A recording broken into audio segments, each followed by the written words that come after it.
Good evening, boys and girls. I have a lot of stories about sheep, have you noticed? And this one is called Sleep Sheep. It is by Kerry Lyn Sparrow and pictures by Guillaume Perreault, if I'm pronouncing the name right. I'm not sure about that one, okay? My apologies if it's wrong. Here we go. Duncan liked bedtime snacks and bedtime stories. He liked putting on his favorite pajamas. If there was bubble gum flavored toothpaste, Duncan even liked brushing his teeth. The only thing Duncan did not like about bedtime was going to sleep, and he would do anything he could to avoid it.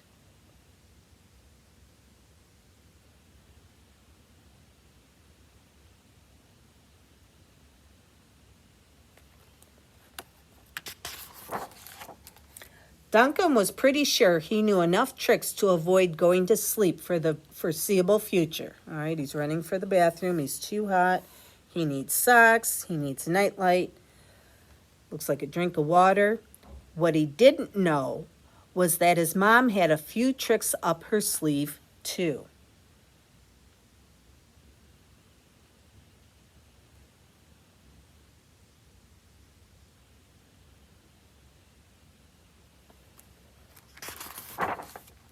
Oh my, look at this.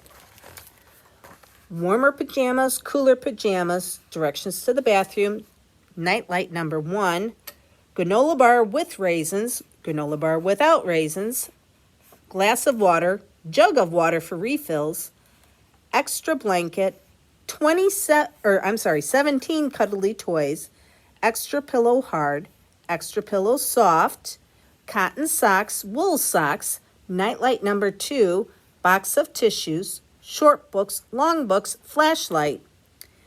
One night, Duncan found that his room was not quite as he had left it. Well, no, Mom's got everything there for him, doesn't she?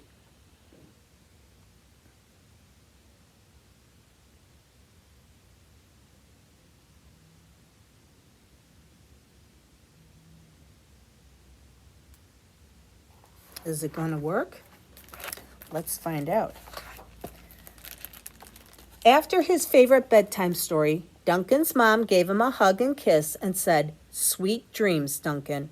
But Duncan couldn't think of anything because everything he could possibly need was right there in his room. "But I'm not sleepy," Duncan wailed. "Try counting sheep," his mom suggested, and closed the door.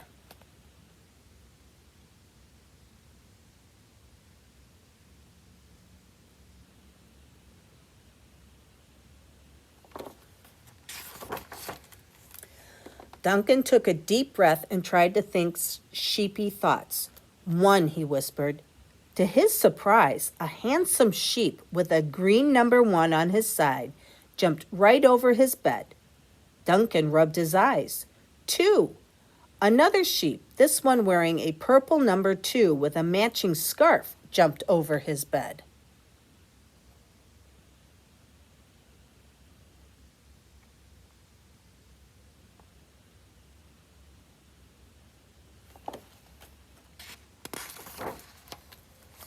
Duncan looked around his room and saw that one side was crowded with sheep. They all wore numbers like race cars. Counting sheep was going to be more interesting than Duncan had thought.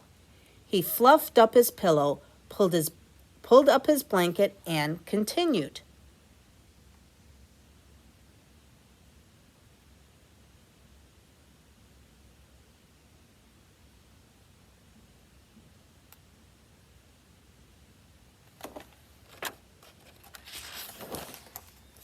It was all going very well, and Duncan was even starting to feel a bit sleepy when he got to 68.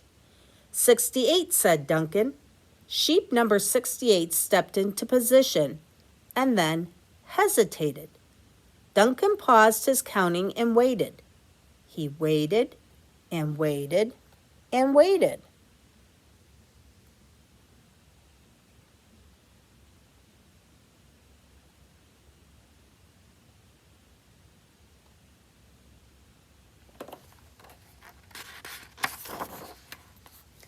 Finally, he asked, "Is there a problem, number 68? Sheep number 68 cleared his throat. "It's just, well, do you think I could have a drink of water before I jumped?" Duncan reached for the glass of water that his mom had left and passed it over to him.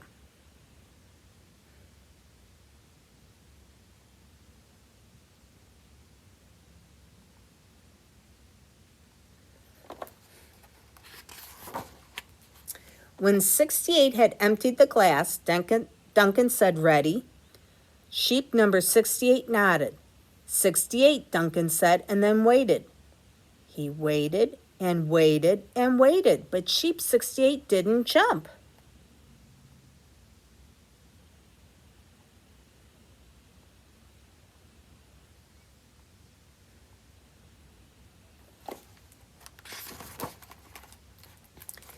"Is there something else you need?" Duncan asked.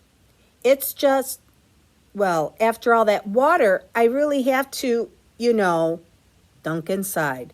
"The bathroom is down the hall." When sheep 68 returned, Duncan fixed him with a determined stare and said, 68.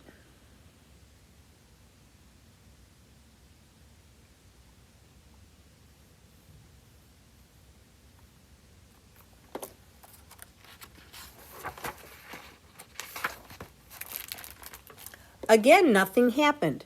"What now?" Duncan asked, exasperated. "Well, I'm just not sure I'm quite ready to jump yet. Maybe you could have a few of the other sheep jump first. Maybe I could jump after sheep number 72. Duncan stared at him. "You want me to count 67, 69, 70, 71, 72, 68? Sheep 68 looked sheepish. "I can't count like that," Duncan said. "It's your turn to jump now."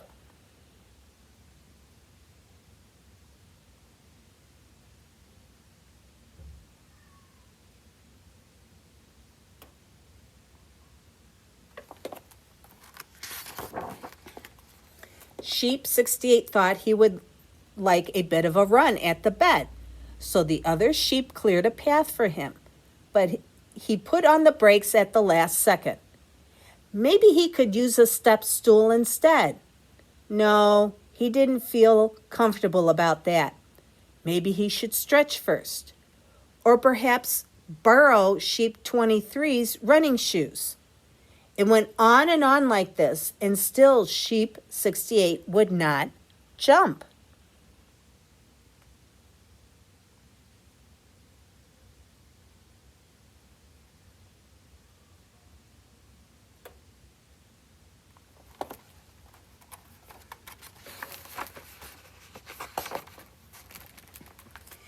After drinking his third glass of water, sheep 68's eyes started to droop. "Look," said Duncan, "you're tired." He pointed to the other side of his bed. "See how relaxed and comfortable those 67 sheep are? Why don't you just go join them?" Sheep 68 yawned a heavy, big sigh and finally made his way over to the other side of the bed.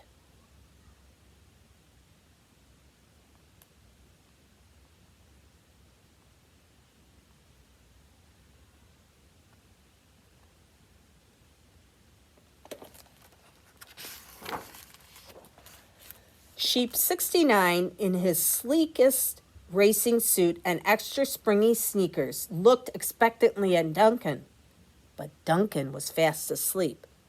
Who knew that bedtime could be so exhausting?